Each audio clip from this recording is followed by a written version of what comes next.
Hola, ¿qué tal? Saludos, bienvenidos a esta emisión de Padilla en América a través de Infobae América y de economía y finanzas.net. Muchas gracias por estarnos acompañando. Hoy vamos a estar hablando acerca de esta noticia económicamente muy importante que vino desde la segunda economía más grande del mundo, que es Japón, donde el Banco de Japón anunció que va a doblar o hacer el doble su base monetaria. Es un titular bastante técnico, pero para eso vamos a tener un invitado para que nos explique, porque aparentemente tiene implicaciones muy importantes. Pero antes de eso, vámonos hasta Buenos Aires para saber qué pasó en Nueva York y en el resto de las bolsas con mi querido Daniel Estico, el editor de economía de Infobae. ¿Cómo nos fue, mi querido Daniel? ¿Qué tal, Alberto? Todo muy bien, como te comentaba ayer, ¿no? A cada baja le sigue una jornada de suba y esta no fue la excepción. Después de la baja de ayer tan marcada del Dow, hoy las bolsas terminaron con signo positivo. El Dow Jones aumentó 0,38%, el Standard Poor's 0,40%, el tecnológico Nasdaq 0,2%. También estuvo positiva la bolsa de Colombia con 0,63%, la de Perú con 0,3% y el índice de Venezuela más modesto 0,08.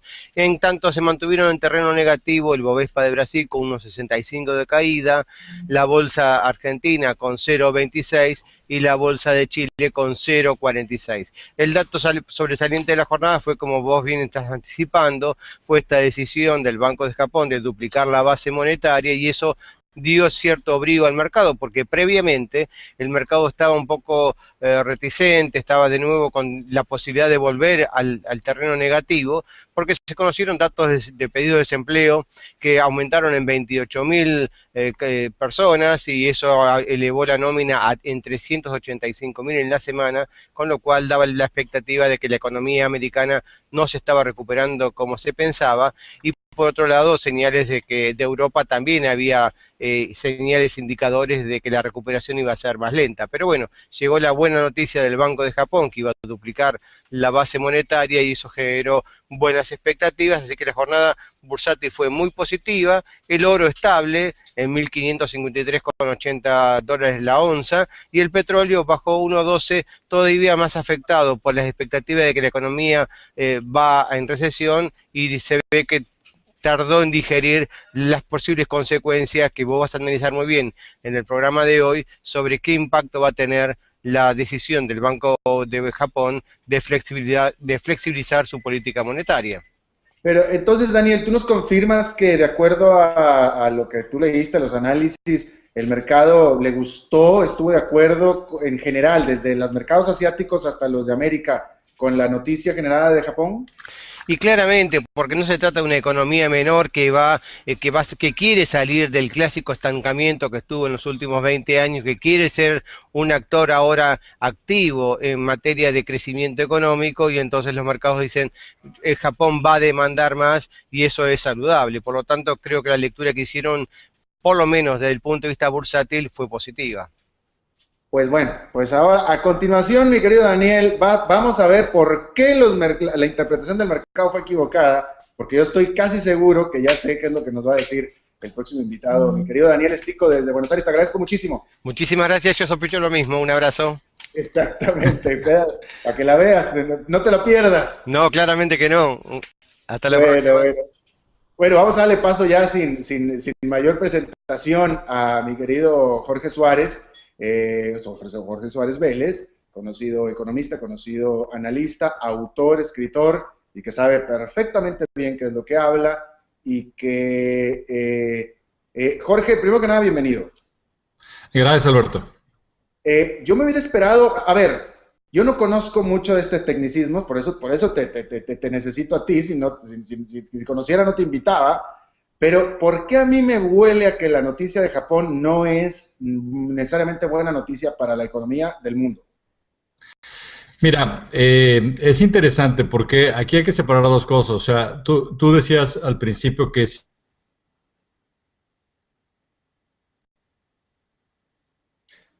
sí.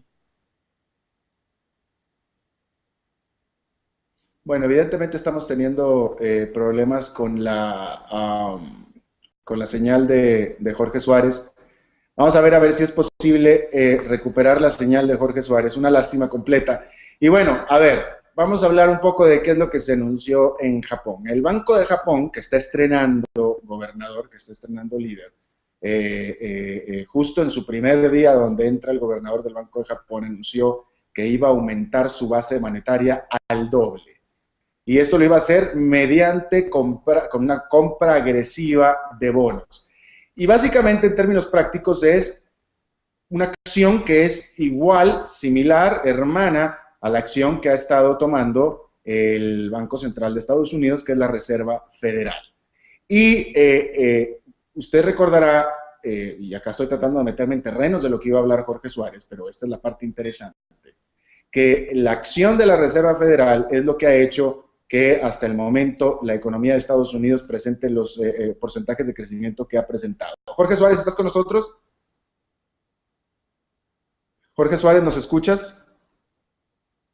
No, parece que no nos escucha todavía. Entonces, si usted nos ha estado siguiendo aquí en Padilla América de manera continua, analista tras analista ha estado diciendo que el crecimiento que se ha dado por parte de la economía de Estados Unidos, y no solamente eso, sino también el crecimiento que ha dado la bolsa de valores de Estados Unidos, sobre todo en los últimos meses, es producto de esta inyección monetaria que ha estado haciendo la Reserva Federal. Pues bien, ahora resulta que el Banco de Japón está haciendo exactamente lo mismo, y esto no es menor porque la economía de Japón pues todavía es la segunda economía más grande del mundo. Entonces, si las acciones del Banco Central de la economía más grande del mundo están teniendo han tenido estas acciones o estas consecuencias, pues sería fácil adivinar, pero sobre todo que es importante analizar qué consecuencias va a tener una acción similar por parte del Banco Central de la segunda economía más grande del planeta. Jorge Suárez, no me parece que nos esté escuchando, ¿o sí? No. Evidentemente tenemos fuertes problemas técnicos con esto. Y bueno, pues esa es la parte que a mí me hubiera gustado y que yo estaba esperando explorar con Jorge Suárez, porque las implicaciones son importantes, porque las críticas principales a las acciones del Banco Central de Estados Unidos, en la Reserva Federal, es que el crecimiento percibido y sobre todo el aumento de la base monetaria, el aumento de la cantidad de dinero circulando, que ha alimentado al crecimiento de la Bolsa de Valores de Nueva York, es ficticia. Es decir, es por parte de esta inyección. Y que en teoría, el momento en el que se vaya a quitar la inyección, entonces pudiera comprobarse que se trataba de una burbuja y pudiera explotar la burbuja y se pudieran entonces dar marcha atrás o desinflar o explotar la burbuja. Y eso genera, por supuesto, todo tipo de temores. Y ahora que el Banco de Japón está haciendo exactamente lo mismo, pues entonces se aumenta de manera considerable el temor. Y eso era justamente lo que yo quería explorar con Jorge Suárez. A ver, tengo aquí un mensaje que voy a tener que leer para saber en qué punto estamos. Bueno, no, pues tenemos problemas. Vamos a tratar de conectarnos con Jorge Suárez una última vez, y si no, vamos a tener que desafortunadamente cortar la transmisión desafortunada de esta tarde, de nuevo, donde estábamos tratando de poner perspectiva y poner análisis a esta noticia generada desde Japón. Jorge Suárez, ¿nos escuchas? Nosotros a ti no. A ver si puedes revisar tu micrófono, porque veo que nos escuchas tú a nosotros, pero nosotros a ti no te escuchamos. Y por lo que estoy viendo, ya ni siquiera nos escuchas tú tampoco. Bueno, pues evidentemente tenemos problemas, señores. Y Jorge, ¿nos escuchas? No. ¿Escúchanos a mí? Ahora sí ya, Jorge. A ver, vamos. Tratemos nuevamente.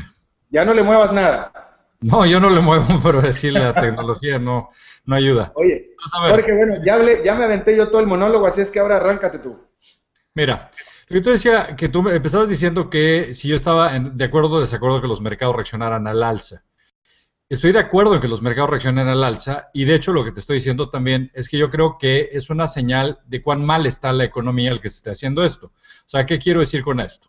Lo que quiero decir es que es claro que todos los bancos centrales del mundo al mismo tiempo decidieron imprimir. Y es claro también que cuando ya tienes las tasas tan cercanas a cero, no tienes mucha otra alternativa más que hacer lo que ahora va a hacer el Banco de Japón, que es no solo imprimir, sino con esa impresión salir a comprar bonos para forzar a que haya liquidez en la economía. Esto puede darles algo de aire a la economía japonesa durante probablemente un año, pero después de eso yo creo que ese oxígeno se les va a acabar y van a regresar a los problemas que siguen teniendo. Este es un país que va a llegar a tener un nivel de endeudamiento con respecto al PIB de alrededor de 240%. O sea, cuando oímos de Grecia, oímos de todos los países hiperendeudados, Japón les dice a todos, quítate que ahí voy, porque esa sí es deuda en serio. La única diferencia sustancial es que están endeudados en yen y tienen una base muy grande de viejos japoneses que están en fondos de pensiones, que son grandes compradores de bonos emitidos por el gobierno. En algún momento ese ahorro se les va a acabar, o sea, van a agotar ese ahorro y van a tener que salir a los mercados internacionales y ahí sí se les va a poner las cosas color de hormiga a los japoneses porque ahí sí van a tener que competir por capital internacional. Ahora, ¿por qué es lógico en un entorno así que la bolsa suba? Porque lo que hemos visto en los últimos años es que ha habido una fuerte entrada de recursos hacia los mercados de bonos. Y esto no tiene que ver con el hecho de que los bonos sean una compra atractiva, sino tiene que ver con que es un refugio que se percibía era más seguro, más estable y ante la incertidumbre brutal a nivel global que hemos tenido desde 2008 por una crisis real y luego por los problemas de Europa y por una serie de acontecimientos adicionales. Lo que ha pasado con eso es que el público inversionista se sobreconcentró en un activo donde no hace sentido estar. Y no hace sentido básicamente porque esta es la tercera vez en la historia solamente que vemos que durante un periodo prolongado hay tasas de interés reales negativas. Es decir, que la tasa de inflación es superior a la tasa que te paga un bono. Esto había ocurrido solo después de la Segunda Guerra Mundial y en los 70 en ambas ocasiones ocurrió por hiperinflación. Ahora ocurre con muy bajos niveles de inflación. Y, bueno, a ver, déjame desde el principio, ¿por qué Japón tuvo que tomar esta decisión? Mejor dicho, ¿por qué la tomó? Y la segunda pregunta es si tenía que hacerlo. Tenía que hacerlo porque lo que no puede hacer Japón es quedarse con los brazos cruzados cuando tiene una situación tan en total recesión, cuando todos los otros bancos centrales están haciendo esto. Claramente lo que ellos están tratando de hacer es devaluar al yen y están buscando que eso le dé un poco de competitividad a su sector exportador. Como te decía, yo creo que eso les va a dar oxígeno para un rato. O sea, la primera clase que te dan cuando estudias economía es que nunca puedes afectar a largo plazo variables reales con variables monetarias. O sea, si al imprimir generaras crecimiento, pues todo el mundo imprimiría todo el tiempo. O sea, claramente no va por ahí. ¿Cuál es la limitación que podría tener este tipo de política súper expansiva de la base monetaria? Pues el problema podría ser que se genere inflación. Claramente la inflación, mi querido Alberto, ni está ni va a estar en el futuro cercano. No hay ninguna razón para pensar que va a haber inflación. Una vez más, te estoy dando una muy mala noticia. ¿Por qué? Porque para que hubiera inflación tendría que haber recuperación económica. Y lo que te estoy diciendo es que no va a haber. Lo que estoy diciendo es que seguiremos viendo a Estados Unidos creciendo como está creciendo hasta ahora, a tasas de quizá entre, digamos, 1 y 2% en algún punto por ahí. Veremos a Europa en una recesión. O sea, Europa para que se resuelva le faltan 10 años, o sea, por ahí vamos. El caso japonés, como te decía, es muy complicado porque demográficamente tienen un problemón y tienen ya un nivel de endeudamiento público que es muy preocupante. Y estamos hablando de los tres grandes motores, digamos, de desarrollo económico, son los grandes países industrializados. El siguiente que estaba siendo el que daba crecimiento a nivel mundial, que era China. China está este año ya tiene expectativas ellos mismos de crecer alrededor del 7 y algo que aquí una vez más te lo afirmo es que la segunda mitad del año que entra vamos a empezar a ver problemas en la economía china. ¿Qué quiere decir problemas? Quiere decir que vamos a ver tasas de crecimiento bastante más bajas. Yo creo que en la segunda mitad del año que entra podríamos ver a China creciendo al 5%. Entonces, en ese sentido, cuando tienes todo este entorno donde no hay crecimiento, no hay inflación. Es más, me atrevería a decir que va a haber mucha más presión deflacionaria. Esto es una pésima noticia para algunos países latinoamericanos que han estado dependiendo de commodities. Para Chile, Argentina, para, en cierta forma, más marginalmente para Perú. En ese sentido, o sea, yo creo que vamos a ver mucha más debilidad en estos mercados. Bueno, Ok, primero, me sorprendiste con lo de China. Yo creo que de todo lo que hablaste aquí, la más mala noticia de todas es una desaceleración de China de ese tamaño, porque un crecimiento de China de 5%, yo me quiero imaginar que para algunos países proveedores de China los pone al borde de la recesión. Eso es exactamente el tema, porque cuando tú hablas de que China crece en esos niveles, implica que está importando mucho menos de muchas cosas. Ciertamente ese es el gran tema. Y yo creo que hay razones muy puntuales para decir que China va a crecer tanto menos. O sea, lo que es un hecho es que tienen una bronca crediticia, o sea, lo que es un hecho es que han estado creciendo a partir de inversión en activos fijos, que no tiene ningún sentido. A tu público le invito a que vea en internet todos estos videos que hay en YouTube. Hay uno muy interesante, se llama China's Ghost Cities, las ciudades fantasma chinas. Es un documental que ya hace rato hizo una televisora australiana. Acaba de salir uno muy similar que se hizo aquí en Estados Unidos en 60 minutos, salió hace unas 4 semanas en la televisión abierta en Estados Unidos. O sea, lo que es un hecho es que toda esta construcción de ciudades, de infraestructura, de todas estas cosas que a veces desde Latinoamérica nos hacen salivar diciendo qué maravilla los chinos, cómo invierten, la realidad es que nadie la está usando. La realidad es que tienes carreteras vacías, aeropuertos vacíos, sistemas de trenes carísimos, pero todo eso es redundante entre sí. Si hubieran nada más hecho una red de trenes brutal, bueno, pues probablemente tendrían la demanda para eso, pero no tienes la demanda para trenes y para aeropuertos y para carreteras y aparte ciudades y aparte, o sea, lo que es un hecho es que esto generó crecimiento, pero hoy lo que estás teniendo es a las municipalidades, a los municipios chinos quebrados. Los chinos están conscientes de esto. De hecho, lo que están haciendo es que el gobierno, ante esta preocupación de que no vaya a haber un estallido crediticio en China, le metieron un freno a los bancos, haciendo que dejen de prestar como lo estaban haciendo con la agresividad que se hacía, pero los bancos le han dado la vuelta a esto y ahora han desarrollado una serie de empresas fiduciarias que son las que están prestando fuera del balance de los bancos. ¿Cómo se financian esas empresas fiduciarias? Con ahorro del público. Esto suena a un reviente crediticio igualito al de Estados Unidos, con una diferencia importante. En Estados Unidos reventó el crédito a pesar de que los bancos dieron crédito con criterios económicos. En China han dado crédito con criterios políticos, con criterios de compadrazgo, con criterios de corrupción.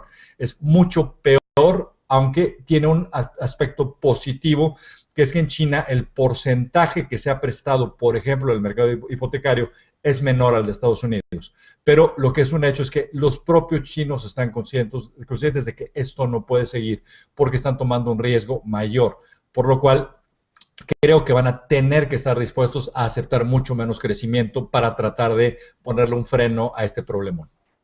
Pero ahora, déjame te increpo con los tiempos, porque me pareció que escuchar que dijiste que tú esperas que China se desacelere hasta el 5% en la segunda mitad de este año.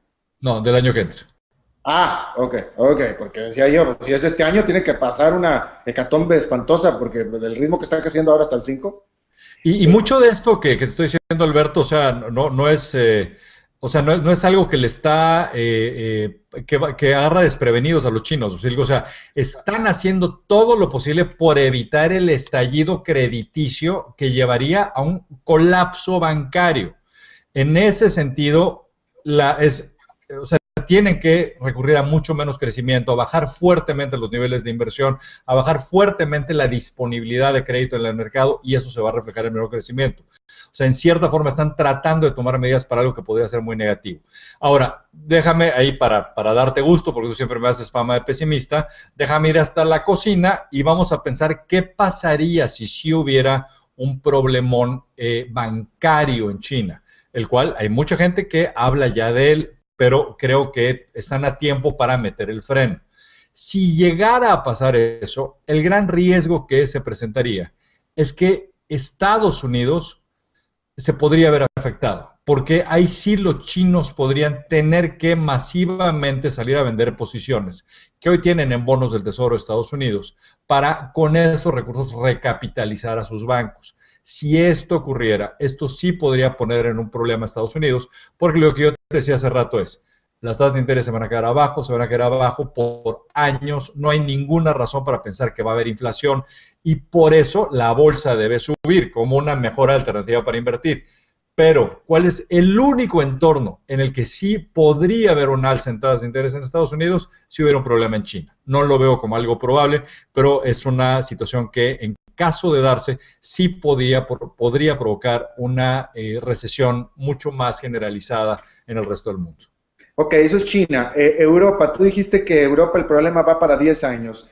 ¿Quisiste decir o significa esto que los próximos 10 años van a ser tan malos o iguales como los pasados 2 o 3? Sí, yo creo que ese sería un buen escenario, de hecho, para Europa. O sea, ¿qué O quiero sea, decir con eso? recesión. Sí, recesión, pero si en esa recesión ellos estuvieran, deja ir al mejor escenario posible. Europa se empieza a poner las pilas y los alemanes se dan cuenta de que una de las pocas alternativas que tienen los países de la periferia es que tienen que exportar más. Entonces, ¿qué tendría que hacer Alemania? Alemania tendría que estar dispuesta a aceptar más inflación y necesitaría estar dispuesta a aceptar que ellos van a exportar menos e importar más. ¿Qué no va a pasar? Estas dos cosas, para alguien que conozca alemanes y vaya a Alemania, saben lo extremadamente improbable que es, porque los alemanes oyen inflación y recuerdan la República de Weimar, piensan en Hitler y piensan en Segunda Guerra Mundial. Lo que ellos te dicen es, jamás vamos a permitir que la inflación se levante en Alemania. Ahora, vamos a pensar que se dan cuenta que es la única alternativa que tienen para que los países de la periferia se empiecen a recuperar. Todavía les faltaría hacer una unión bancaria para que los bancos, digamos, de los países más débiles estén siendo respaldados por toda esta unión bancaria europea. Esto ni remotamente está pasando y tan no está pasando que en Chipre, que hubiera sido el mejor momento para arrancar esa unión bancaria, cuando se trata de un país chiquitito, no lo hicieron. Y lo que dijeron es, no, vámonos contra los depositantes bancarios, que empiecen a poner ellos también, que tengan un castigo, que conste que es un castigo que nadie previno. O sea, nadie jamás les dijo que solo 100,000 euros estaban asegurados. O sea, aquí estás hablando de señoras que, vi una entrevista en nuestra antigua cadena CNN y entrevistaron a una señora que depositó el producto de los ahorros de su vida porque se acaba de retirar en un banco y básicamente la expectativa es que los que tienen depósitos de más de 100,000 euros en ese banco podrían acabar perdiendo 40% de todo su capital. Estás hablando de empresas que depositaron la nómina que le pagan a sus empleados en el banco que lo van a perder. O sea, imagínate el tamaño de lo que está pasando, porque básicamente lo que los alemanes están dando cuenta es que ellos no pueden seguir rescatando a todo el mundo porque se les va a venir encima su propio electorado. Entonces, necesitarías tener una unión bancaria, necesitarías tener un sistema de deuda donde todos los países estén, o sea, la deuda soberana, todos estén respondiendo unos por otros. Si todo eso se da, para que tú le des tiempo a la periferia, a que se desendeude, se desapalanque, recuperen productividad, se vuelvan competitivos internacionalmente, que no lo son, para que todo eso ocurriera, necesitarías un periodo largo de muy, muy bajo crecimiento o crecimientos cercanos a cero, básicamente. Ese es el mejor escenario posible. O sea, y los malos, pues ya ni te los digo porque obviamente podemos irnos hasta el nivel que quieras, ¿no? Claro. Bueno, ahora, volviendo al tema original, que es esta noticia de Japón, que es similar a esta medida de Japón, que es similar a la que ha estado haciendo el Banco Central de Estados Unidos, la Reserva Federal. ¿Cuál va a ser el final de esto? Es decir, ¿cómo va a terminar? ¿Cuál es la parte negativa o mala de este asunto? Mira, yo creo que eso es una pregunta que es muy complicada. O sea, ¿por qué? Yo creo que podría darse un escenario similar a lo que te decía ahora con Europa, en el que, por ejemplo, Estados Unidos empieza a hacer ¿qué? Una vez más, vamos a ponernos aquí los lentes color de rosa y todo va a funcionar correctamente. Entonces, ¿qué quiere decir eso? Estados Unidos empieza a resolver su problema fiscal, resuelven todo el tema que tienen de entitlements, ¿no? De todo este estado benefactor que tiene que reestructurar cómo dan todos estos beneficios. Empieza Estados Unidos a cobrarle más impuestos a la población, empieza Estados Unidos a bajar su gasto militar, empieza a hacer una serie de cosas que tiene que hacer para que la economía gane viabilidad de largo plazo. Una vez más, estás hablando por eso, muy a diferencia de Europa, donde te estoy diciendo crecimientos cercanos a cero, Estados Unidos creciendo al 1,5, ¿no? Al 1,5 que ahí más o menos se la van llevando sin que haya nada demasiado trágico. La única salida de estos programas de relajamiento cuantitativo se va a dar cuando empiece a haber una recuperación en el empleo. En el caso de Estados Unidos eso es clarísimo. En Estados Unidos el mandato de la Reserva Federal es doble. Una parte es asegurarse que no haya inflación, pero la otra es que haya niveles óptimos de empleo. El mandato de la Reserva Federal, para aquellos que les interese, es de la época de la curva de Phillips de los años 70, donde se pensaba que había balance entre las dos cosas. En ese sentido, lo que vamos a ver es probablemente que la Reserva Federal, cuando menos este año y el que viene, van a seguir haciendo lo que están haciendo. Hay que recalcarle una vez más a tu auditorio de qué estamos hablando. ¿Te acuerdas que hace poquito todo el mundo se rasgaba las vestiduras porque venía este secuestro, no este embargo del gasto público? Ahí se estaba hablando en términos efectivos de 44,000 millones de dólares al año. La Reserva Federal compra en el mercado bonos por 85,000 millones de dólares al mes. O sea, es 24 veces más grande que el secuestro. O sea, es brutal lo que te estoy hablando ahí de lo que se le está inyectando de liquidez a esto. Entonces, la salida se iría dando ahí gradualmente conforme haya recuperación en el empleo y se empiece a dar una demanda por crédito por parte de inversionistas, o sea, de empresas privadas que están empezando nuevamente a crecer. Entonces ahí se sale, digamos, gradualmente el Banco Central y va dejando que los mercados levanten poco a poco las tasas de interés ya una vez que la economía esté recuperada. Ahora, muy importante ahí, Alberto, en ese sentido, hay que recalcar, por eso sigue siendo tan atractivo invertir en bolsa. Hoy, el potencial de ganar dinero, por ejemplo, en un bono del tesoro, es ínfimo. Si las tasas de un bono de tesoro a 10 años subieran, no sé, debe ser por ahí de 17 centésimas de punto, 17 centésimas de punto, empezarías a perder capital sobre esa inversión. O sea, imagínate el margen de maniobra que hay, cero. ¿Qué va a pasar entonces? Que muchos inversionistas racionales van a seguir sesgando su riesgo hacia la bolsa. ¿Por qué? Pues porque las empresas están presentando utilidades razonables, o sea, nadie podría decir que están infladas los precios de las acciones, porque estás viendo que la productividad de las empresas, si bien está cada vez aumentando a un ritmo menor, sigue aumentando. Estás viendo que mucha de la liquidez de las empresas se está yendo a comprar sus propias acciones en el mercado, lo cual va a hacer que las utilidades que genera la empresa ahora se distribuyen entre menos acciones, lo cual lo hace atractivo. Todo esto está generando un entorno donde seguiremos viendo alzas en la bolsa. Por eso cuando me dices, por el quantitative easing, no puede ser relajamiento cuantitativo japonés, ¿subieron los mercados? Lógico, perfectamente lógico, y para nada diría que es un error del inversionista. Al contrario, están haciendo lo que es lo racional porque estaba demasiado sesgado hacia el mercado de bonos de inversión. Pues entonces, oye, intrínsecamente ya dijiste que entonces las bolsas van a seguir, la bolsa va a seguir subiendo de aquí hasta el futuro previsible. Absolutamente. Y yo creo que esa es una vez más, o sea, si me dijeras, dame 3 áreas donde hace sentido invertir, sería en las bolsas, serían bonos de baja calidad crediticia, porque pues, o sea, ahí sí tienes un potencial de alza, obviamente bonos de baja calidad crediticia invirtiendo en fondos, no de tal forma que tengas una diversificación muy amplia, ¿no? Y la tercera, que es la que más atractiva me parece en cierta forma, es comprar, hay algunos fondos que participan, por ejemplo, en Europa, en lo que le dicen distressed, en papel que está muy emproblemado. ¿Por qué? Porque a los bancos europeos les falta un montón de tiempo para limpiarse y van a tener que salir a deshacerse de esos activos y van a tener que regalarlos algún día. Entonces, en ese sentido, yo creo que va a haber grandes oportunidades de inversión. Pero en la última, para aquellos que les interese, lo que le dicen senior loans, o sea, la parte de préstamos bancarios en las que se puede invertir, que también está teniendo todavía spreads bastante razonables. Pero ya inversión en bonos del tesoro, en bonos de alta calidad crediticia, no hace ningún sentido y eso es algo que seguiremos viendo, ese proceso de redistribución del riesgo hacia, por ejemplo, mercados bursátiles por eso.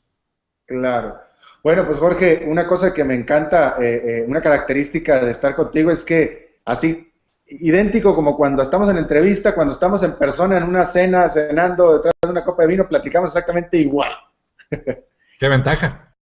Exactamente. Jorge Suárez Vélez, analista economista basado en Nueva York. Te agradezco muchísimo tu buena disposición y los conceptos interesantísimos, mi querido Jorge.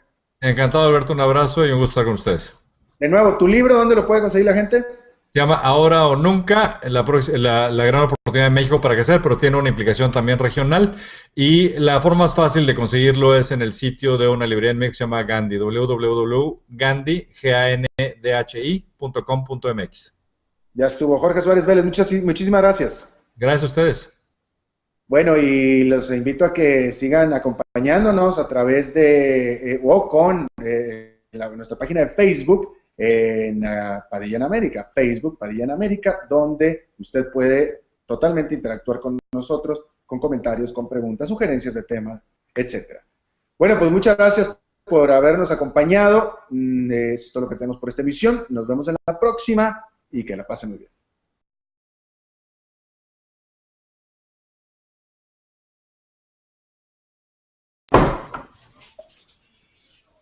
Hola, ¿qué tal? Saludos, bienvenidos a esta emisión de Padilla en América a través de Infobae América y de economía y finanzas.net. Muchas gracias por estarnos acompañando. Hoy vamos a estar hablando acerca de esta noticia económicamente muy importante que vino desde la segunda economía más grande del mundo, que es Japón, donde el Banco de Japón anunció que va a doblar o hacer el doble su base monetaria. Es un titular bastante técnico. Estaba de nuevo con la posibilidad de volver al terreno negativo, porque se conocieron datos de pedido de desempleo que aumentaron en 28.000 personas y eso elevó la nómina en 385.000 en la semana, con lo cual daba la expectativa de que la economía americana no se estaba recuperando como se pensaba. Y por otro lado, señales de que de Europa también había señales indicadores de que la recuperación iba a ser más lenta. Pero bueno, llegó la buena noticia del Banco de Japón que iba a duplicar la base monetaria y eso generó buenas expectativas, así que la jornada bursátil fue muy positiva, 0,2%, también estuvo positiva la bolsa de Colombia con 0,63, la de Perú con 0,3 y el índice de Venezuela más modesto 0,08, en tanto se mantuvieron en terreno negativo el Bovespa de Brasil con unos 65 de caída, la bolsa argentina con 0,26 y la bolsa de Chile con 0,46. El dato sobresaliente de la jornada fue, como vos bien estás anticipando, fue esta decisión del Banco de Japón de duplicar la base monetaria y eso dio cierto brío al mercado, porque previamente el mercado estaba un poco reticente. Pero para eso vamos a tener un invitado para que nos explique, porque aparentemente tiene implicaciones muy importantes.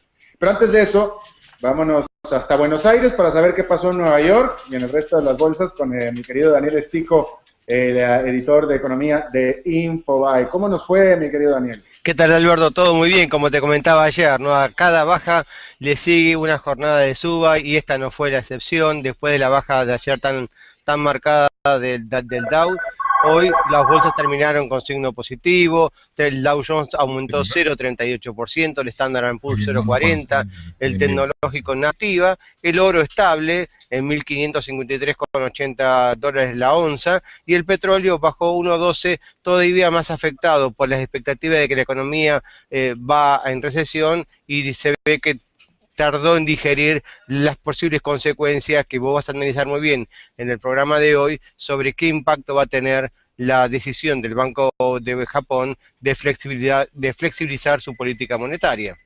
Pero entonces, Daniel, ¿tú nos confirmas que de acuerdo a lo que tú leíste, a los análisis, el mercado le gustó, estuvo de acuerdo